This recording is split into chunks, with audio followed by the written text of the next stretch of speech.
Hi class, in lesson 7.3 we will be looking at understanding variables, learning targets for this lesson. We will be analyzing problem situations, solving problems, defining variables, writing algebraic expressions, evaluating algebraic expressions, and writing equations.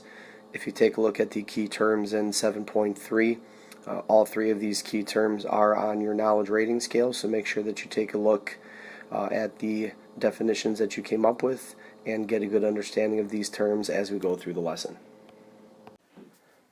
Let's take a look at problem 1.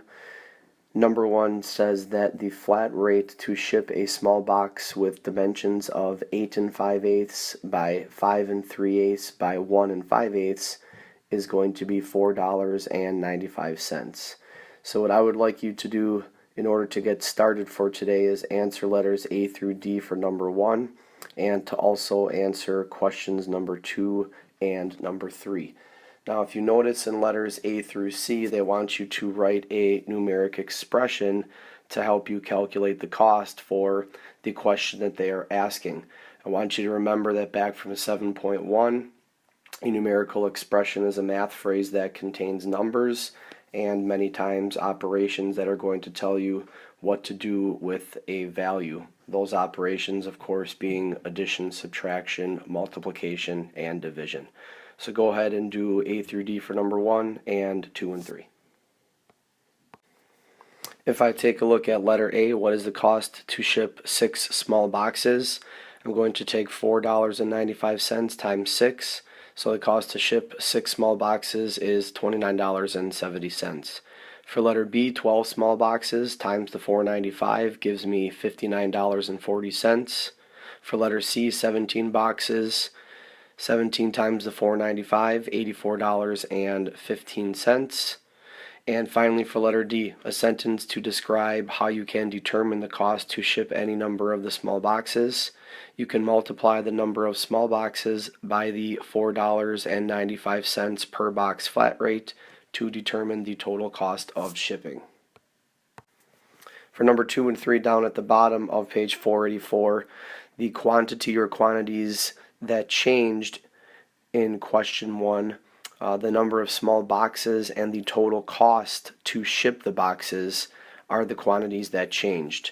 For number 3, the quantity that remained the same was the cost to ship a small box. That was your $4.95. Let's take a look at the top of page 485. It says in question 1, there was one quantity that changed or varied. In mathematics, one of the most powerful concepts is to use a symbol, often a letter, to represent a quantity that varies. The use of letters or symbols called variables helps you write expressions to understand problem situations. Whenever you perform the same mathematical process over and over, you can write an algebraic expression to represent the situation. An algebraic expression is a mathematical phrase involving at least one variable and sometimes numbers and operation symbols. Let's take a look at the example in the middle of the page. It says, let's consider the situation from question 1.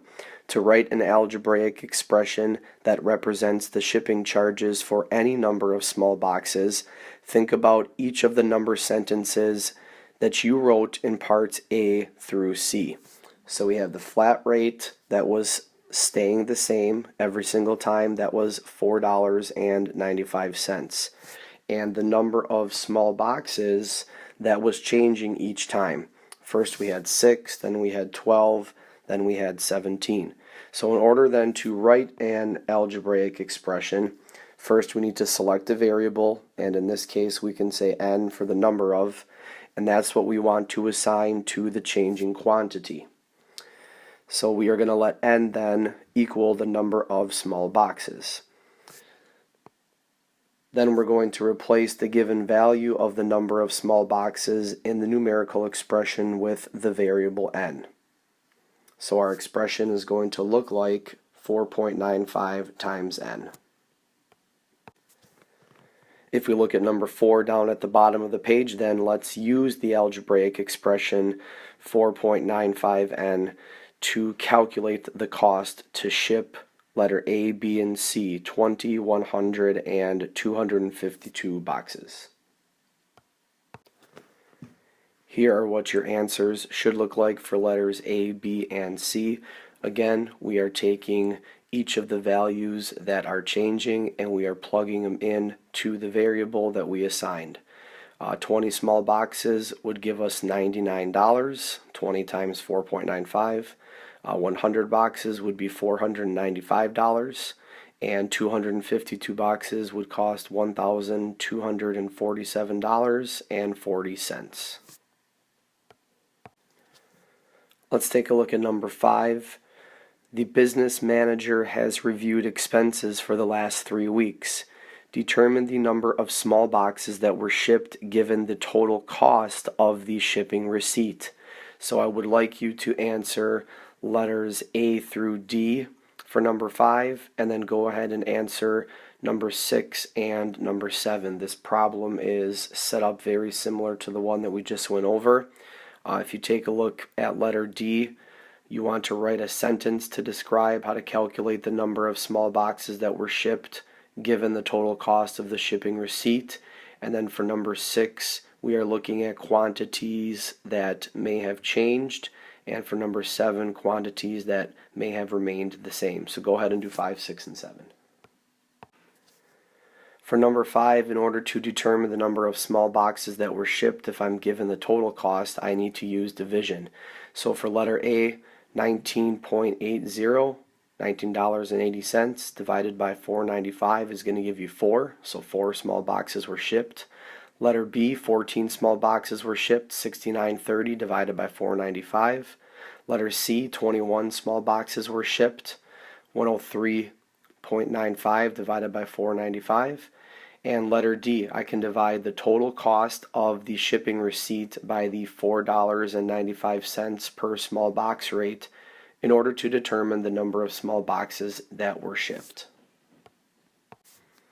If I take a look at number 6 and the quantities that changed, the total cost of the shipping and the number of small boxes that were shipped changed in the problem situation.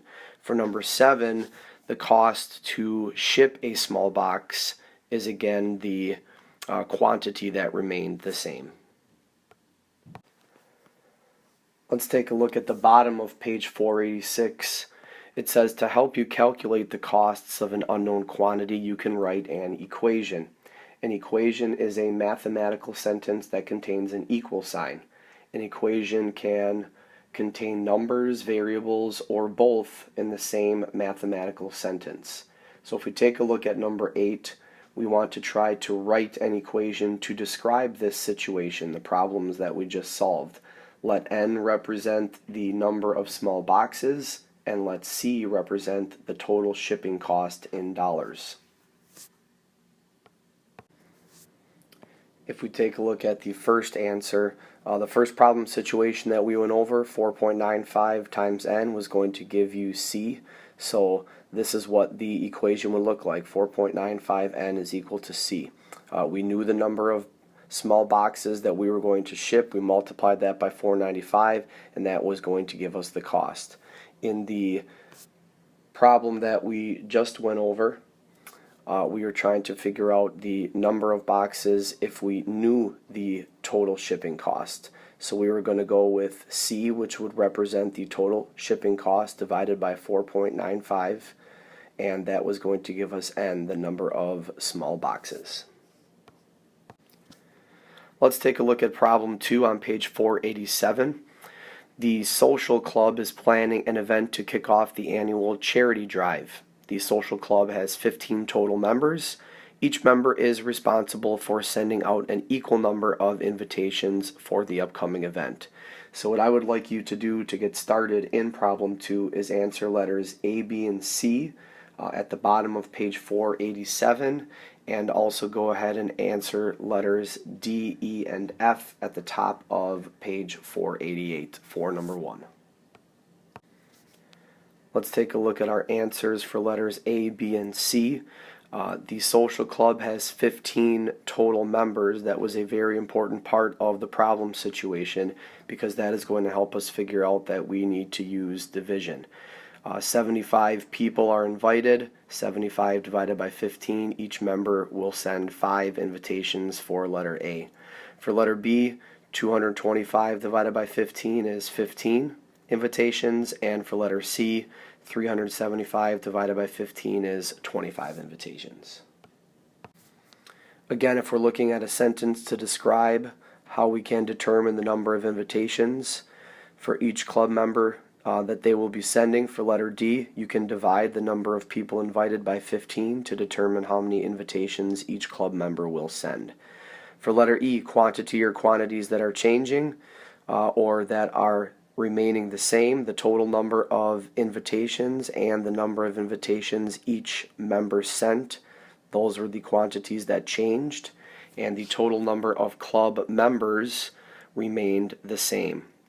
For letter F then, an algebraic expression that represents the number of invitations each club member will send. P represents the number of people invited to the event. P divided by 15. If you would end up writing it like this as well, that would be fine. But this is what your algebraic expression should look like for letter F. If we look at number 2 at the bottom of page 488, now let's use that expression to determine the number of invitations that each member will send if the club invites 600 and 900 people. If I remember, my algebraic expression was P divided by 15. So for letter A, 600 divided by 15 is going to give me 40 invitations. And for letter B, 900 divided by 15, 60 invitations. Let's take a look at number 3. It asks us to determine the total number of people invited to the annual charity drive if each club member sends out a specific number of invitations. So go ahead and do letters A through D for number 3. If we take a look first at letter A and B, we are trying to figure out how many total people are invited. Remember that there are 15 total people in the social club, so 15 times 9 is going to give me 135 people for letter A. For letter B, 15 times 17, 255 people that would be invited to the charity drive. For letter C, 15 times 31, 465 people invited.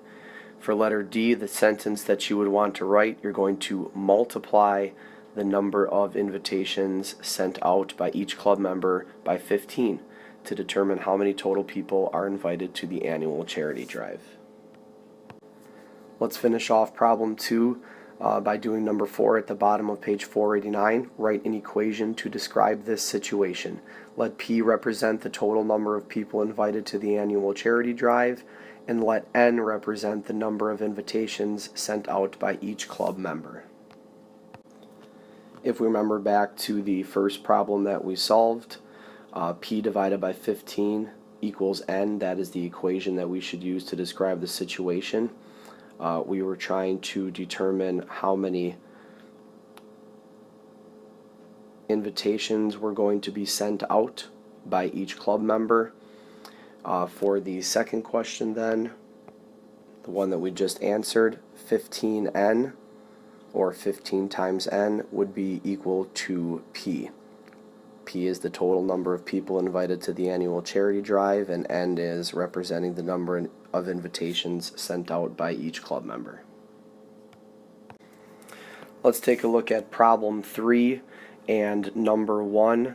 Marilyn received a $25 gift card from the president of the social club for all of her hard work in organizing the social event.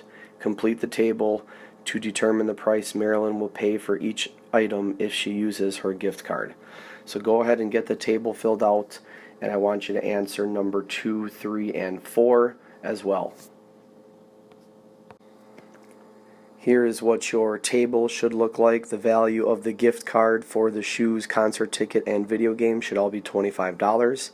And Marilyn's price after using her gift card for the shoes, $54.99. concert ticket $3.50, video game $24.99. If we take a look at number 2, the original price of the item changed and the price after using the gift card changed. The amount that remained the same was the value of the gift card. For number 3, you can subtract 25 from the original price of the item to determine how much Marilyn would have to pay if she uses her gift card. And the algebraic expression that you should be writing, if P represents the original price of the item, P minus 25. If we take a look at number 5 at the bottom of the page, use your expression to determine Marilyn's price if the original price is $55 and $114. Remember, the expression was P minus 25. For letter A, 55 minus 25, her price would be $30. And for letter B, 114 minus 25, her price would be $89. Let's finish up problem 3 with number 6. Again, let's complete the table to determine the original price of each item. Number 7 is going to ask you then to write a sentence to describe how you calculated the original price. And number 8, to write an equation to describe this problem situation. P is going to represent the original price. M is going to represent the price Marilyn will pay for the item. So go ahead and answer 6, 7, and 8. The original price for the bike would be $109, the jeans $32.50, and fish for her aquarium $42.35. The sentence that you should have written down, you're going to add 25 to the price that Marilyn paid for each item to determine what the original price is.